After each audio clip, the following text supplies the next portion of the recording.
මහ බැංකුව කරපු දේවල් වලටත් එතුමා ක්‍රෙඩිට් ගන්න හදනවා ඉන්ට්‍රස්ට් රේට් එක සම්බන්ධයෙන්. මහ බැංකුවට ඉන්ඩිපෙන්ඩන්ට් ඉන්ට්‍රස්ට් පනත ගේනකොට විරුද්ධ වුණා.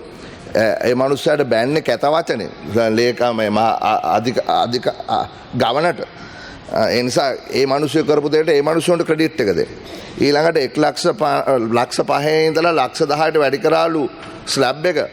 කිව්වේ නෑ 6 12 18 තිබුණේ දැන් 12 අයින් කරා. 6ට පස්සේ 18 106යි ඊළඟට 118යි. ඒක තමයි ලොකුවට කතා කරන්නේ. ඒ කෙසේ වෙතත් දේවල් 6ක් ගැන කතා කරා. පළවෙනිම ඉස්සල්ලාම කිව්වා 130ක් එකඟ වෙලා හිටියා 115ට මේක අඩු කරා කියලා. මගේ කතාවේදී මං කිව්වා මේක කෝපරේට්ද පර්සනල්ද කියලා ඒක ගැන මම නැවත කතා කරන්න යන්නේ නෑ. හැබැයි මොකද්ද උනේ? මං කියන වෙච්ච දේ ඕගොල්ලොන්ගේ පොතේ කිව්වා ඕගොල්ලෝ කෑමට ගහන බඩු අයින් කරනවා කියලා. එතකොට කෑමට ගහන බඩු අයින් කරේ නෑ. ඒකෙන් ඔබලා බිලියන 13.6ක් බලාපොරොත්තු වෙනවා. ඒක තමයි ඔය 130 ඉඳලා 115ට අඩු කරලා තියෙන්නේ. මොකද 130ක ගහලා තිබුණා නම් 0.8ක් එනවා 0.8ක් එනවා මේ අවුරුද්දකට සමාවෙන්න ඒගොල්ලෝ බලාපොරොත්තු වෙන්නේ 13.6ක් බිලියන ගිය ආණ්ඩුව. ඕගොල්ලෝ ඒක 30 ඉඳලා 15ට ගෙනාම දැන් බලාපොරොත්තු වෙන්නේ බිලියන 6.8යි. හැබැයි කෑම බත් අයින් නොකරපු නිසා ඒකෙන් ලැබෙනවා බිලියන 13.6.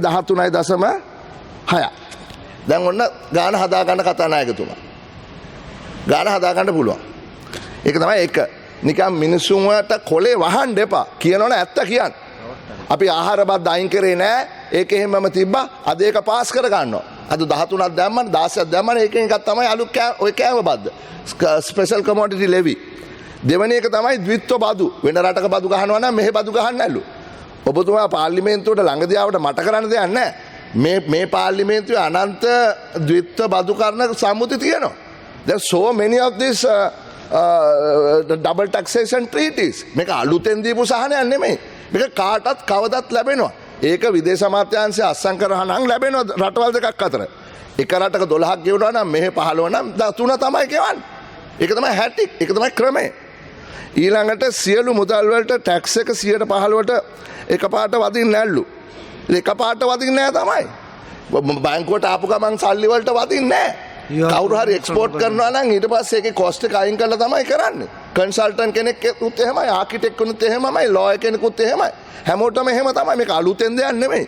ඊළඟට කියනවා 136 වෙනකන් මේ බදු ගහන්න නැල්ලු. මොන බොරුද? මට තියෙනවා නම් ලෝකල් බිස්නස් එකක් මං 136කට ගෙවනවා. මම සොෆ්ට්වෙයාර් ඕගොල්ලන්ගේ පොතේ කිව්වේ දේශීය මෘදුකාංග වලට බදු අයින් කරනවා කියලා. ඒකයි කිව්වේ. දැන් ඕගොල්ලෝ 136ක් ගහනවා ඒ කට්ටියට. 36ක් ගහනවා. ගහලා මගේ පොඩි YouTube එකක් තියෙනවා නම් ඇමරිකාවේ බලනවා නම් ඒකෙන් එනවා නම් ඒකට තමයි ඔය 130 තියෙන්නේ. මම ලංකාවේ විකනන් 136ක් ගහනවා. ඕගොල්ලෝ කිව්වා 136ක් නෙවෙයි 100 කරනවා කියලා. අපේ නියෝජ්‍යමතුමා ඉන්නවා ඔබතුමා IT සම්බන්ධයෙන් 100 කරනවා කිව්වා 136ට ගෙනිච්චා. ඒවා කියන්නේ නැහැ. ඒවත් කියන්නකෝ. ඊළඟට කිව්වා හතරවෙනි කාරණාව 100ට මිලියන් 3ක් හම්බ වෙනවා නම් 118ට යන්නේ නැහැ 115න් කැප් වෙනවා කියලා. ඔව් 115න් කැප් වෙන්නේ අර එක්ස්පෝර්ට් කරන ටිකට විතරයි. ලෝකල් ටිකට 136ක් වදිනවා. නැත්තම් නැහැ කියන්නේ. නැගිටලා කියන්නේ. එහෙම නෙවෙයි නම් නැහැ කියන්නේ. කියන්න බෑ. ඒ නිසා හතරවෙනි කාරණේ බැංකු පද්ධතියේ account එක ඒ වෙලාවම sorry go ahead honorable minister yes deputy minister yes this tax is for service exportation, so based on the exports and the income that you receive into the bank account, only this tax is taxed. Even though you laugh, the reality is we have not taxed anything beyond 15%.